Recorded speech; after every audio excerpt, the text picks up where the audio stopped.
All right, for this exploration, we're going to look at the qualities of rates of change of different graphs. And we're going to start with what is represented below, which are velocity versus time graphs. So let's just make sure we understand velocity or speed is the change in distance over the change in time.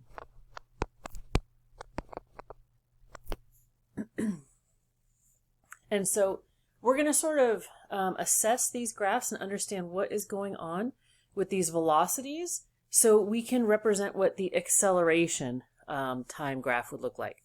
So what we need to do then is define what is acceleration. So acceleration is the change in velocity over time.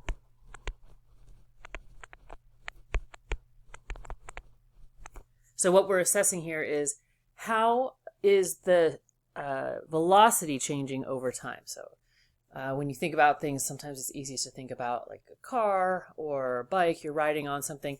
How is your speed changing over time, not your distance? Okay, so when we look at this first velocity versus time graph, this is our time, this is our velocity as a function of time.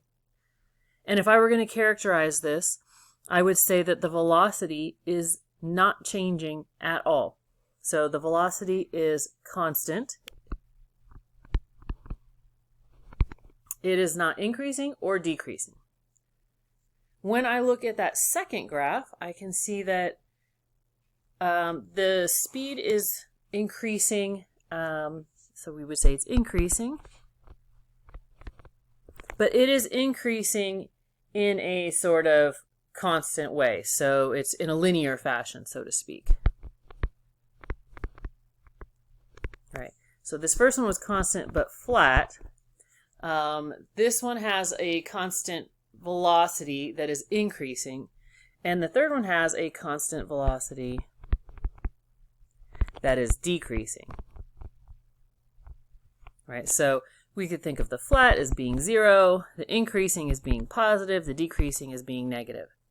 So when we go to construct or think about acceleration graphs for these, if we want to go ahead and sketch, if we had 1, 2, and 3, and now our x-axis is still going to be time, but now our y-axis is the acceleration as a function of time. So how is that velocity changing as time changes? So when I look at the first one, I would say that this first graph that's constant and flat is not accelerating at all. That speed is staying the same over time. It's unchanging. So if I were going to graph that, I would go ahead and I'll do it in a slightly different color. We would have it be flat and at 0. All right, for that second graph that was increasing but at a constant rate, we would say that the acceleration is positive but unchanging. So it's still going to look flat, so to speak, but it's positive. And then for that last one that is decreasing, but at a constant rate, that acceleration is negative. So we would put it down here below that t-axis because the acceleration is going to be a negative value. So this would be a good place for you to pause and take a look at the next 3 graphs, their velocity over time graphs, and sort of describe those graphs and see if you can create an acceleration graph. Once you've had a chance to try those on your own, then come back and take a look and we can discuss those last 3. Okay, so let's take a look at these last 3 graphs, number 4, 5, and 6. Again, we're looking at these are our velocity graphs over here. These. See if I can get that to work. Okay, velocity over here.